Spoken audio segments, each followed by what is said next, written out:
hermano, ¿cómo te sientes? ¿Cómo estás? Y no te estoy preguntando cómo te sentís de salud física, le estoy preguntando cómo se siente de salud espiritual. La Biblia compara al pecado con una enfermedad. Y entonces nosotros podríamos estar enfermos espiritualmente hablando. Podríamos estar enfermos espiritualmente hablando. Entonces, por eso la pregunta de hoy, ¿cómo te sientes? ¿Cómo te sientes? Entonces, para mientras, voy a hacer un pequeño resumen de lo de la semana pasada, para conectar, para recordarle lo de la semana pasada y conectarlo con ahora. Le hablé acerca de le hablé acerca de este libro es el más pequeño del Antiguo Testamento, se lo dije, este es el libro más pequeño, solamente tiene un capítulo y ustedes pueden ver que solamente tiene 21 versículos. Usted lee este libro y usted puede decir que ya se leyó un libro. Sonará risible, sonará como sea, pero es verdad. Usted leyó estos 21 versículos y usted puede decir que usted ya leyó un libro de la Biblia. Entonces este es el libro más pequeño del Antiguo Testamento, hermano, y hablé acerca de cómo surgió Edom. ¿Cómo surgió Edom? Edom es Esaú, el hermano de Jacob. Y podemos ver desde el libro de Génesis que ellos eran hermanos gemelos. Recuerdan de que estos dos eran hermanos gemelos, eran hijos de Isaac y de Rebeca. Y estos al mismo tiempo eran los nietos de Abraham. Entonces recordemos cómo desde pequeño, desde el vientre, algo que solo una mujer que ha tenido hijos nos puede decir. Parece que los hijos golpeamos en el vientre cuando estamos, pero esto parece que golpeaban más duro.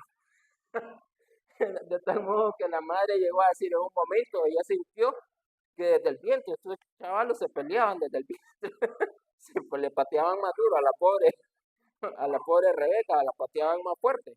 Entonces ella sintió en un texto, pues lo pueden buscar en el libro de Génesis, que ella sintió que desde el vientre estos muchachos ya estaban peleando. Entonces Esaú salió primero, pero cuando Esaú salió del calcañar, dice que como que Israel, Jacob, ya le agarró duro, como que quería salir primero, o sea, venía un pleito constante, pero los derechos de primogenitura los tenía Esaú. Los derechos de primogenitura tenían que ver, número uno, con beneficios y responsabilidades. Beneficios económicos. Le tocaba una mayor porción de la herencia que iba a dejar el padre. Y cuando usted lee, estos hombres eran de mucho dinero, tenían muchas posesiones. Ellos iban a tener un mayor beneficio económico, pero también más responsabilidades espirituales. El mayor iba a ser el sacerdote de la familia, iba a ser el responsable espiritual en ese periodo patriarcal, así era. Entonces el mayor iba a tener ese derecho, ese beneficio sobre su familia. Y podemos ver de que Esaú no tenía mucho interés en eso y vendió su primogenitura. Y podemos decir de que Jacob hizo trampa, podemos decir que sí. Pero hay una cosa que podemos ver ahí. A pesar de la maldad de Jacob, de su pecado, de su trampa, Jacob sabía que las cosas espirituales tenían gran valor. Porque yo le voy a decir una cosa, si yo saco una pañueleta vieja, toda rota, toda ahí, hasta puro moco, y la dejo ahí, nadie va a venir a agarrar esa pañoleta, y la va a dejar, ¿quién se va a querer robar algo que no sirve? Pero si yo dejo un buen celular ahí, chiva, chiva, ya saben de qué se va a ir. Aún los ladrones saben las cosas que son valiosas. Y podemos ver de que Esaú tomó en poco las cosas espirituales, no le importaban. Entonces, uno se fue para un lado cuando Jacob venía de regreso, ya con su esposa, con sus hijos, eso lo dije la semana pasada, se encontró con Esaú y aparentemente iba a haber un conflicto, pero Esaú lo perdonó. Dios tocó el corazón de Esaú y podemos ver ahí una cosa, Esaú era más poderoso que Jacob. Esaú iba a destruir a Jacob y Jacob lo sabía. A pesar de que Jacob venía con un gran ejército, con ganado, con muchas posesiones, con hijos y todo, la familia de Esaú había progresado y había prosperado más. Y Esaú venía el conflicto con Jacob y Jacob sabía que iba a perder. Jacob lo sabía. Pero la gracia de Dios hizo de que Jacob perdonara, que Esaú se perdonara con Jacob. Y aparentemente hubo una pequeña reconciliación, pero Esaú se fue a un lugar llamado el monte de Seir y los israelitas se fueron por otra parte, lo que posteriormente llegó a ser Judá e Israel. podemos ver cuando venían de regreso, ahí donde leyó Celeste, número 20, de 14 al 21, podemos ver de que Jacob le pidió a Esaú de que le dejara pasar por su territorio y le dice, tu hermano. Ellos sabían de que había un parentesco, que eran descendientes de dos gemelos, y los de Esaú no le quisieron dar ese paso. Y aquí es donde entro en el resumen más práctico. ¿Qué era? ¿Qué podemos ver? Su actitud, verso 3, la soberbia de tu corazón te ha engañado. Eran personas soberbias. ¿Por qué? Porque lo expliqué que tenían una posición estratégica y económica muy alta. Entonces, por tanto, se creían imbatibles. Se creían imbatibles, que nadie los podía derribar. ¿Por qué? Por la posición económica. Se dice de que estos hombres, todo ese comercio, estos hombres se habían adquirido muchas posesiones, estaban en una montaña que era muy difícil de subirla, de penetrarla y llegar a su territorio. Entonces era casi imposible llegar y dominar ese territorio. Entonces todo eso ellos negociaban. En su territorio había fuentes habían minerales, había cobre, eran buenos en la agricultura. Ellos negociaban con los egipcios, con los demás pueblos. Todo eso les dio un poderío económico muy fuerte. Tenían gente muy sabia y todo ese territorio inexpugnable los hacía creer imbatibles. Entonces, ¿cómo eran ellos? Soberbios.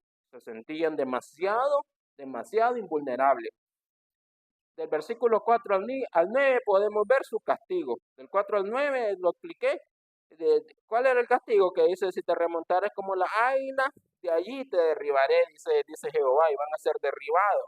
Verso 5, si ladrones vendrían, dice que lo iban a dejar arrasados totalmente. Y ahí podemos ver tres cosas. Podemos ver tres golpes. Tres golpes iban a recibir.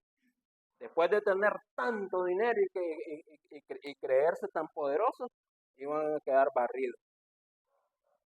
Ese es un golpe moral. Ese es un golpe moral. Porque no es lo mismo como miramos a Carlos Pela, el gran empresario de Nicaragua, a como podemos ver a alguien que anda ahí en la calle, que anda descalzo, o sea, tratamos de un modo a la gente de cierta posición económica y al otro de otro modo. Ese es un golpe moral. Al mismo tiempo, para la persona es un golpe anímico, porque no es lo mismo cuando yo estoy, no es mi mismo ánimo cuando estoy pasando una buena situación económica o cuando ando sin nada. Ya lo hemos experimentado, ahora que algunos de aquí lo hemos experimentado. Hay momentos en que hemos andado económicamente bien y nos hemos sentido bien contentos. Y también nos han llegado los periodos de vacas flacas. Entonces ese es un golpe anímico, un golpe fuerte. Y al mismo tiempo un golpe económico. Ya no iban a tener ese poderío económico. Cuando andamos dinero podemos ir a un lugar y comer algo. Cuando andamos pasando situaciones económicas, ya andamos con las completas, literalmente, con las completas. Un golpe económico, un golpe moral, un golpe anímico iban a recibir, ese iba a ser su castigo. Y dice que aún su ejército iba a ser aterrorizado, no iban a tener, en el verso 9 lo dice, no iban a tener tus valientes o temán serán amedrentados. Todo su ejército poderoso no iba a tener la fortaleza de defenderlo. ¿Por qué fueron castigados? Del verso 10 al verso 14. ¿Por qué fueron castigados? Ahí nos dice el verso, por la injuria de tu hermano Jacob. Injuriaron a su hermano, y actuaron en complicidad. Dice el verso 11. Cuando los extraños, dice, entraban por sus puertas y echaban suerte sobre Jerusalén, tú eras como uno de ellos. Pero yo no los invadí. No los invadimos nosotros. Se supone que fueron los árabes, los filisteos y después los babilónicos. Nosotros no, nada tenemos que ver en eso. ¿Cómo no? ¿Por qué? Por las actitudes. Y ahí es donde cerré la semana pasada, las actitudes. Que nosotros podemos tener actitudes edomitas. ¿Se recuerdan? ¿Cuáles fueron esos? Fíjense que usted puede ver del versículo 12 al versículo 14, usted puede ver 8 veces cuando Dios le dice, no debiste. ¿Qué no debió? Miró su infortunio. Cuando nosotros estamos curioseando o cuando le va mal a alguien, ¿qué nos importa? ¿Para qué? Para burlarnos de ellos. Miró su infortunio, se alegró de su caída. Eso en el verso 12. Verso 13, se jactó de su angustia, se burlaron, se alegraron cuando ellos estaban pasando un mal momento. Versículo 13, fueron intrusos en su ruina. Cuando ya miraron devastado su territorio, Eso lo puede ver en el verso 13. No debiste haber entrado por la puerta de mi pueblo en el día de su quebrantamiento. Cuando esta gente había sido arrasada, ellos entraron posiblemente a robar, a quitarle todavía. Fueron intrusos en sus ruinas, miraron su mal y su quebranto, saquearon en su escombro. Verso 14 dice de que posiblemente los que iban huyendo, dice que estas personas salieron y los emboscaron. En el verso 14 los emboscaron. Tampoco debiste haberte parado en la encrucijada para matar a los que de ellos escapaban. Cuando unos israelitas iban huyendo, ellos salían y los emboscaron, no los dejaron huir. Y dice también que posiblemente los entregaron. Algunos los atraparon y los entregaron a los enemigos. Y al mismo tiempo tal vez los delataron. Mira, por allá, por aquel cerro, miré que iban unos para matar a los que de ellos escapasen. Siempre en el 14, ni debiste haber entregado. Bueno, no debiste haber entregado a los que quedaban en el día de la angustia. Y expliqué, hermano, de que posiblemente muchas veces nosotros podríamos caer muchas veces en esa actitud de nosotros como cristianos, podríamos caer cuando le va mal a alguien que no nos cae bien, cuando le va mal a alguien que no nos cae bien o que incluso nos ha hecho un daño, podríamos alegrarnos. Y ahí deberíamos de pensar, es verdad, este cuerpo se alegra, pero esa es la actitud cristiana, esa es la actitud cristiana. Si los malvados se alegran cuando a usted le va mal, y usted sabe que hay gente que se alegra porque a usted le va mal, y ahora usted se alegra porque le va mal al otro, entonces ¿cuál es la diferencia? Ninguna. Es igual a los otros, ninguna. Porque si él se alegra, hay personas que se alegran y están esperando que a nosotros no nos vayan mal, que nos vaya mal, y se alegran y hacen fiesta por eso. Pero posteriormente nosotros también nos alegramos porque a otros les va mal o porque no nos caen bien o esto. Y nosotros estamos felices por eso. Entonces no hay diferencia entre las demás personas del mundo y nosotros. No habría ninguna diferencia. Y ya para entrar al tema de hoy, va a ser breve prácticamente para conectar. Aquí Dios promete que va a venir en defensa de su pueblo y este es el mensaje de la reflexión de hoy. Verso 15, porque cercano está el día de Jehová. ¿Sobre qué? Sobre todas las naciones. Como tú hiciste, se hará contigo. Tu recompensa volverá sobre tu cabeza. Y ahí el tema del mensaje. Hermano, ¿cómo estás? ¿Cómo estás? Espiritualmente, ¿cómo estás? ¿Cómo estamos nosotros? Cerremos nuestros ojos, inclinemos nuestro rostro, vamos a hacer una breve oración. Señor sagrado que estás en los cielos, gracias por este día más que nos das, por este día más que nos diste porque ya declinó, y por los días que vienen porque mañana iniciamos nuevamente la semana. Y gracias, Señor, por cada una de estas cosas, Padre. Gracias, Señor, incluso bíblicamente podemos dar gracias incluso por las cosas que no nos satisfacen, porque tu palabra dice que aún en las cosas que no nos satisfacen, tú las estás permitiendo para moldearnos, Padre. Eso dice tu escritura y nosotros creemos más a tu escritura que a nuestras emociones, porque nuestras emociones se afligen, nuestras emociones se irritan, se molestan, ¿por qué me pasa esto? ¿Por qué me pasa lo otro? ¿Por qué aquí? Esas son nuestras emociones, pero la Biblia dice que aún en las cosas que no nos satisfacen, que no nos gustan, tú estás obrando y tú estás actuando, Padre, para moldearnos en base a tu imagen y semejanza. Ayúdanos en este momento, en el nombre de Jesús te lo suplicamos a poder reflexionar en este versículo. Amén.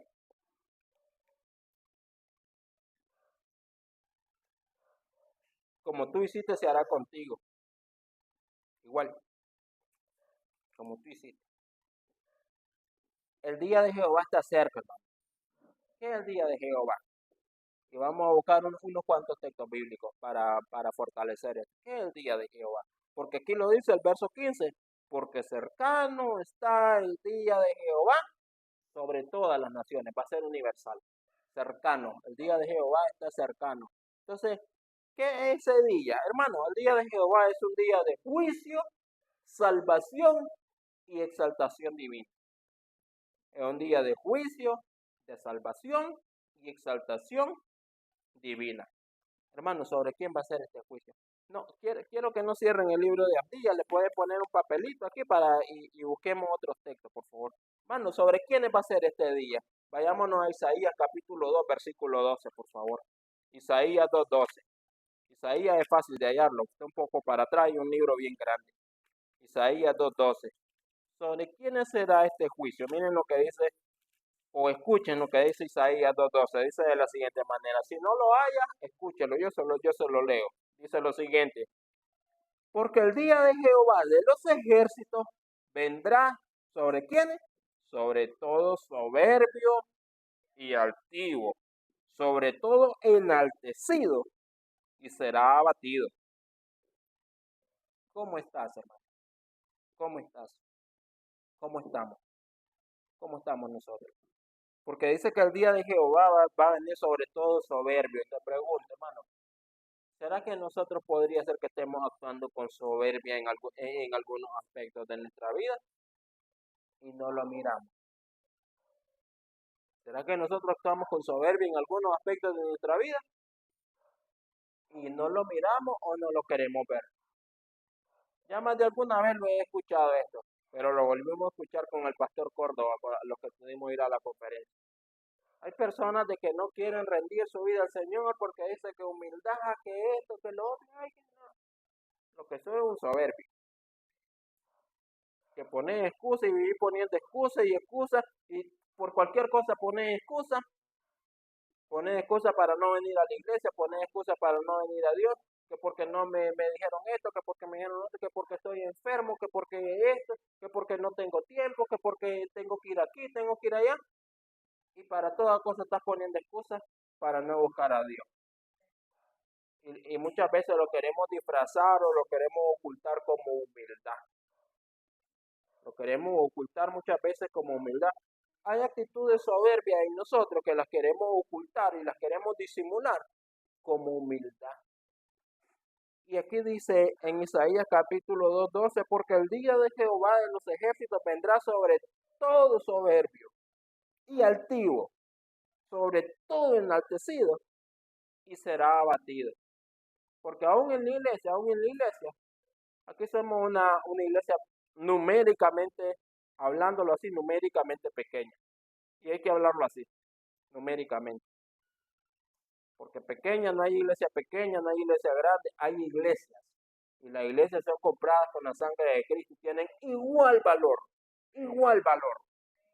En el libro de Apocalipsis podemos ver de que Dios le mandó una carta a una iglesia que era numéricamente bien pequeña, era económicamente muy débil, pero era una iglesia que Dios le manda una carta a una iglesia y Dios le manda esa carta y lo enaltece.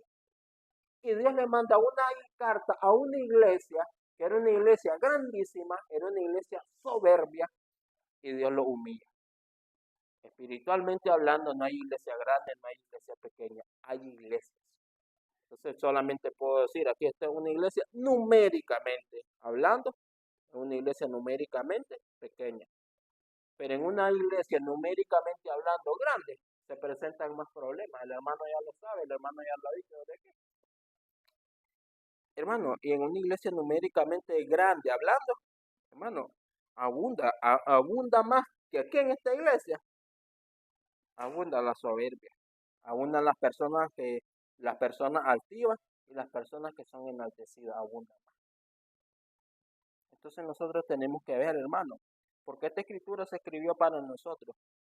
Este es el texto que le pasó a los edomitas que nos puede pasar a nosotros si actuamos con las mismas actitudes de ellos. ¿Cómo está, hermano? ¿Cómo está? ¿Cómo estamos? Y con esto no espero recibir la respuesta, nadie la puede dar. Hermano, ando bien, perfecto. No, porque si nos evaluamos, hay cosas en las que fallamos. Pero hablo de que cómo estás, que cómo estamos, hermano. De que si al menos andamos batallando, andamos haciendo la lucha, andamos haciendo el esfuerzo. Ahí ando, ahí renqueando, pero ahí ando echándole ánimo, ando haciendo mi esfuerzo. ¿Sobre quién vendrá el día de Jehová que es un día de juicio?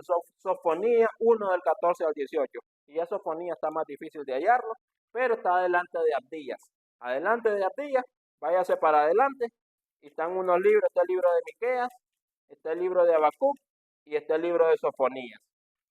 Después de ese libro de Abdías está el libro de Jonás. Después del libro de Jonás está el libro de Miqueas. Después del libro de Miqueas está un libro pequeño llamado Nahum. Y después de Nahum está Habacuc. Y después está un libro de llamado Sofonías. Amén, se lo encuentran. Amén. Gloria a Dios. Porque es un libro difícil de hallar. Sofonías 1 del 14 al 18. Préstele atención, por favor. Les dije que no me cerraran Abdías, solo que le pusieran un separador. 1 del 14 al 18. Escuchen lo que dice 1 del 14 al 18, Sofonía 1. Cercano está el día grande de Jehová. Este es el día grande de Jehová, el día de Jehová.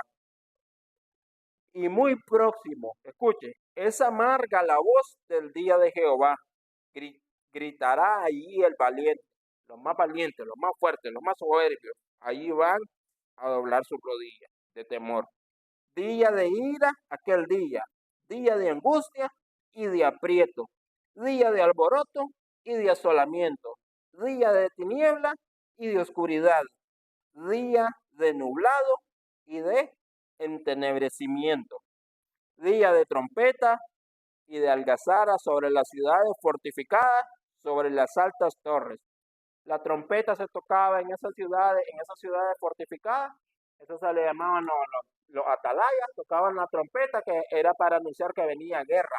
Entonces la gente se ponía con temor, con miedo, porque sabía que iban a venir a atacarlos.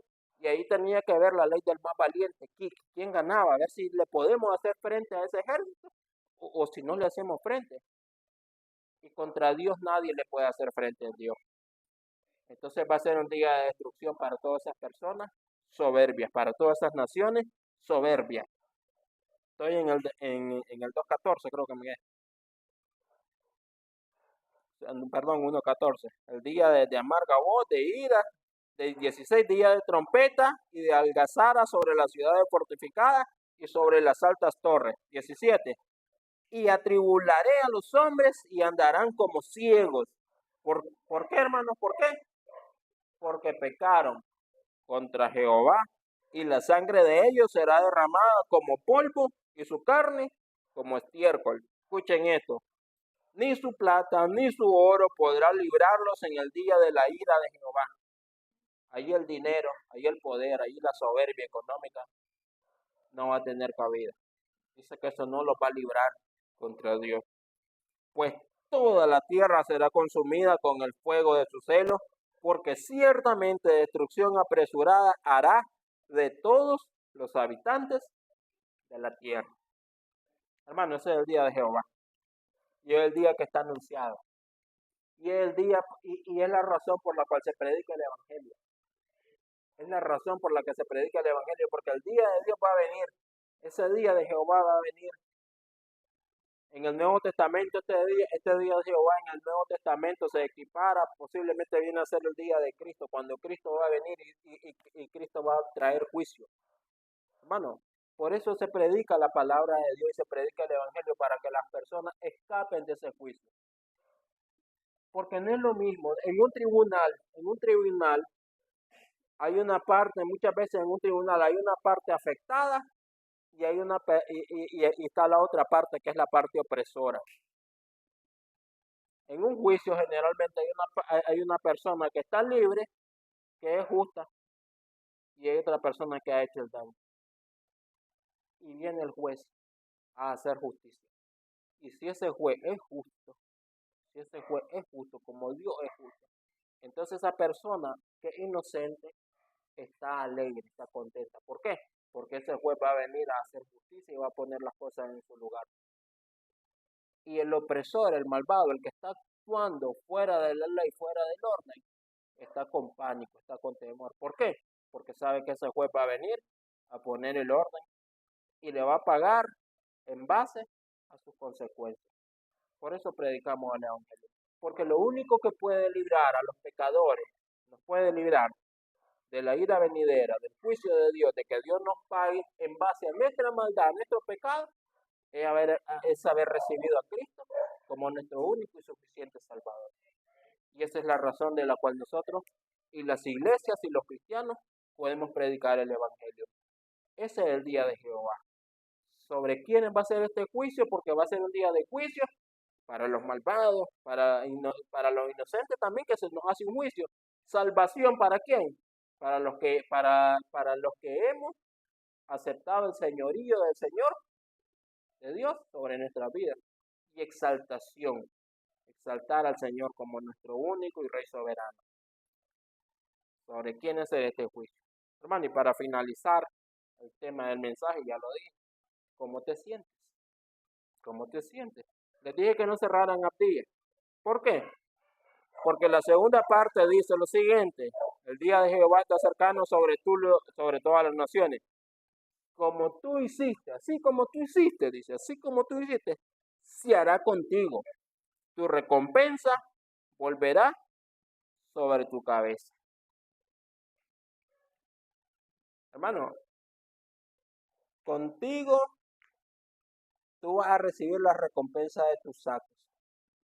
Tú vas a recibir la recompensa de tus actos. Y si nos juzgan en base a nuestros actos, ¿cómo vamos a ser juzgados? Dicen todos los chistes que había una persona en un empleo, en un trabajo, y era un empleado deficiente. Y llegaba una nueva administración y muchos estaban alegres y le decían: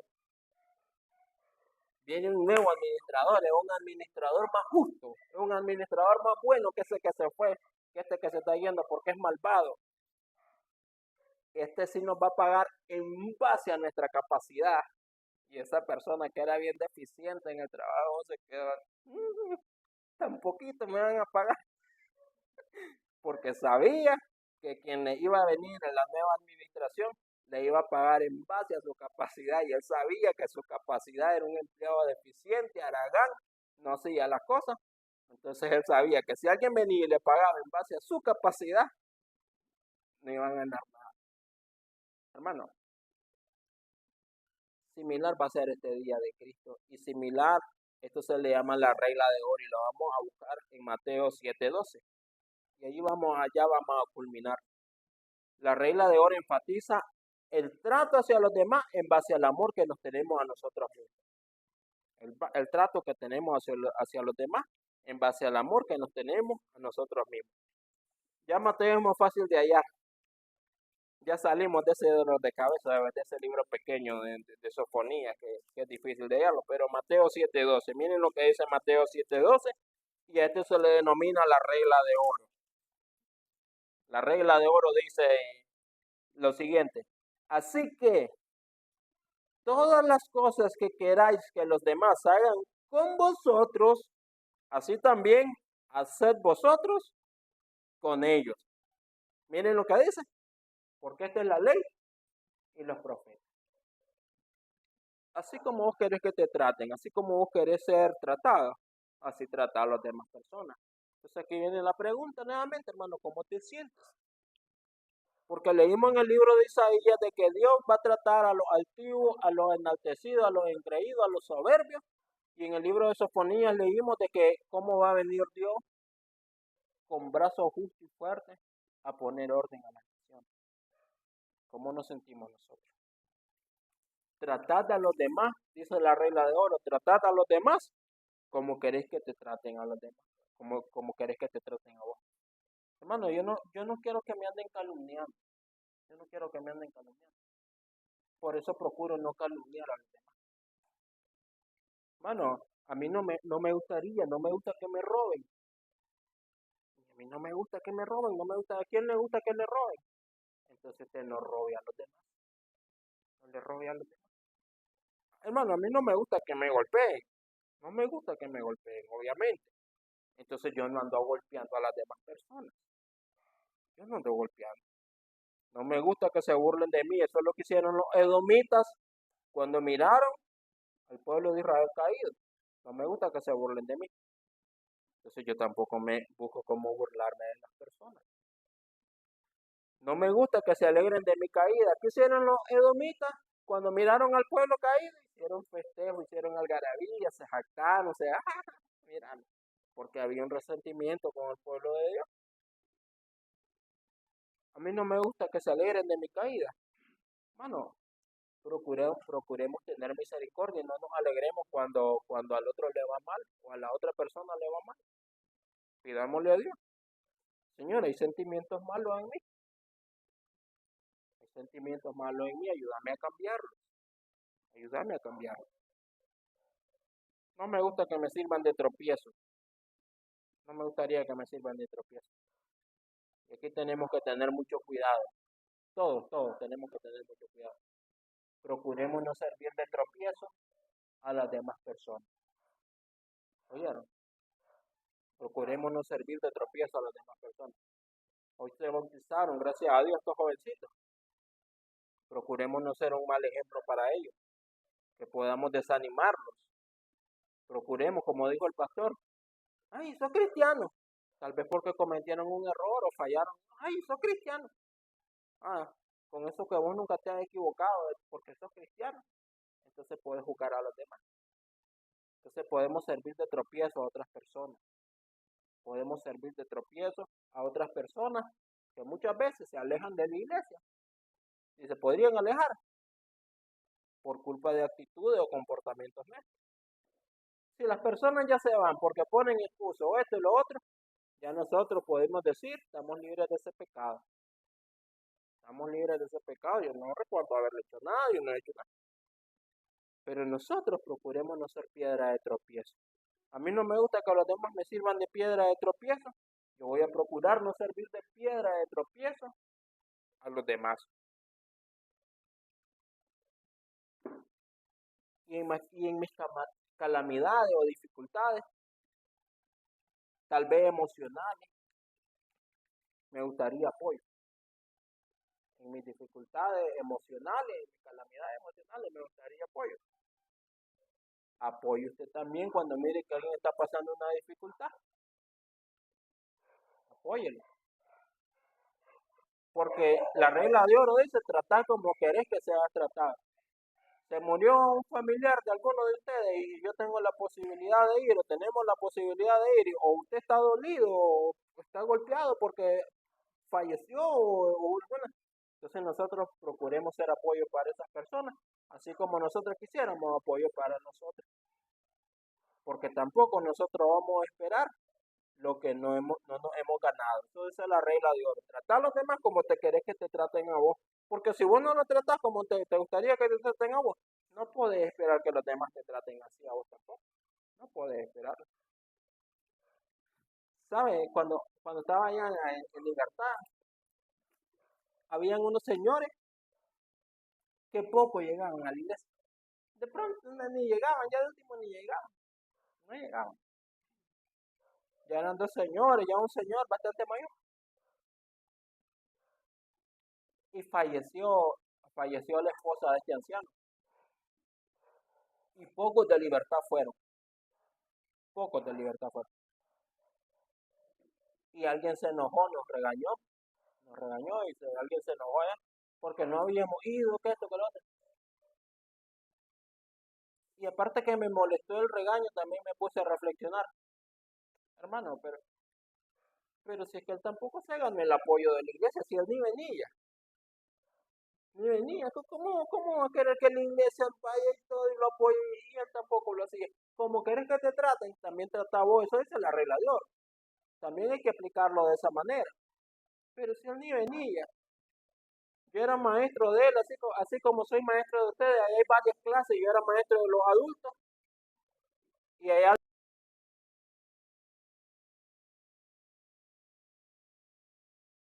muy interesado que no llegaba ni nada, ya ni llegaba. Algunas veces